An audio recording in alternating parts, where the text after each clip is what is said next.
Hello, here I will show hunting group creation in Alcatel system. So first of all, let's check the number series for hunting group. So here you can see hunting group range from 540 to 565 already created by default actually. So you can change it also. So now go to hunting group and double click on it. This window will come. So 540 to 541 it will be created automatically. So if you select any group like 540, so it was configured by default. Select any group, then details, click on details.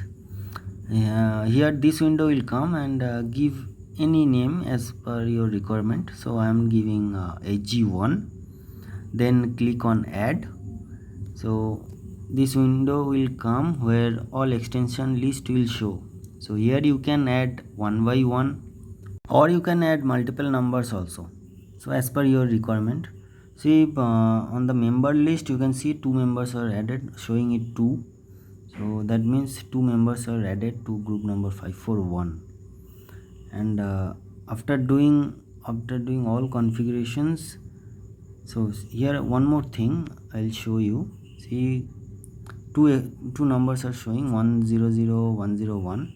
Suppose you want 101 will be your first answering position for that group, so you just select on it, and then on the right side you can up down option. So click on up, it will go up and down, so as per your requirement. So after doing all configuration, save it. That's it for now. So thank you for watching my video, and do subscribe for more videos. Bye bye.